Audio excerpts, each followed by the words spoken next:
So I was getting a haircut, and my barber says, "Hey, Cy, I've got a question for you, and this might be a stupid question," which I actually like because it's so often that we're so scared of looking stupid that we just don't ask questions and wind up actually being stupid. I think people should ask more questions and not be afraid of looking stupid while doing so. His question was, "What is the Confederate flag?"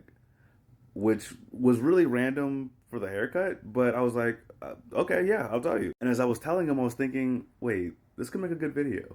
So here we are. This is what was the Confederate flag, and also why was there a Confederate flag? All right, I'm gonna dial it back really far, and then we're gonna truck forward. Okay. Okay. So back in the 1770s, America is really tired of the British oppression happening. Taxation without representation, Boston Tea Party, all that stuff. Revolutionary War happens. America gets its freedom from the British. America knows what it's like to be oppressed. They now know what it's like to be free. As America begins progressing, they begin to realize that the oppression they felt from the British was very similar to the oppression that white people were doing to black people. And so they started going, okay, we don't necessarily like this anymore. Now, the South used slaves for the majority of their agricultural labor. That was a primary part of their economics at the time. But in the North, it wasn't like that. So the North began to get more and more progressive and was like, no, let's, like, these are people, and started treating black people better. But the South wasn't trying to hear all of that. Like I said, this is how they make their money. Slave labor and exploitation is the primary way of accruing wealth for them. Capitalism, am I right? So laws began getting passed to make the North like basically a safe haven for slaves. Slaves would escape the South and run north to be free, stuff like that. And it came to a point where America was like, hey, look, like, y'all need to shut this shit down. The slavery is wrong. And the South was like, fuck off. You're messing with our rights. It's our right to own slaves. If you take away our slaves, it will ruin the economy. And also, we want to keep our slaves. Fuck off. Abraham Lincoln is up for election. He says, if we cannot give freedom to every creature, let us do nothing to impose slavery upon any other creature. Everyone's like, oh shit, he's freeing the slaves, which obviously the South was very concerned about.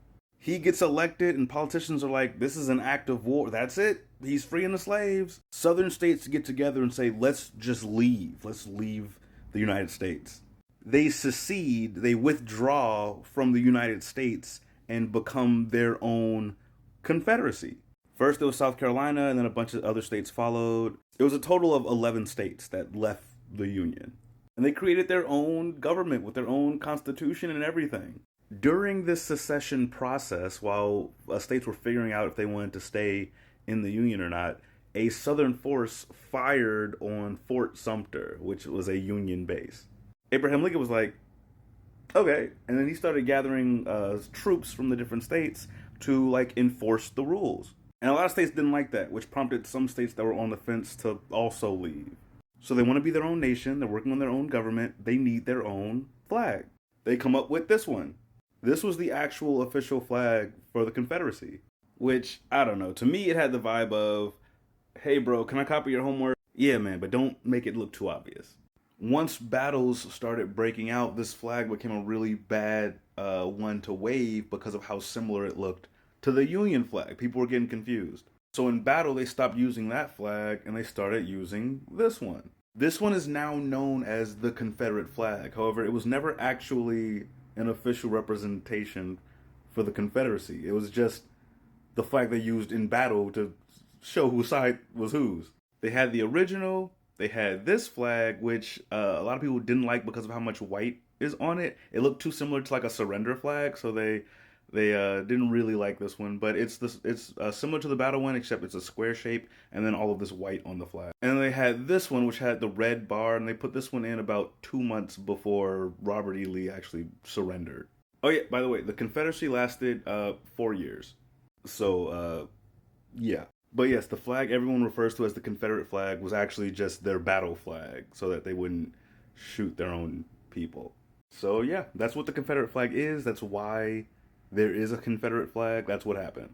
Obviously, this is like the Cliff Notes version. If you want to go into the individual battles and purchases and compromises and all kinds of stuff like that, then you'll want to do your own research. But that's the gist of it. A lot of people still wave the Confederate flag because they believe it represents the South, or represents their heritage, and it represents, things like that. But it also represents the South wanting to enslave black people so badly that they left the Union and started fighting the Union over their right to keep slaves. You'll see people with stickers that say, "This is our heritage, not hate," or something like that, but that's a false dichotomy. It can and is both.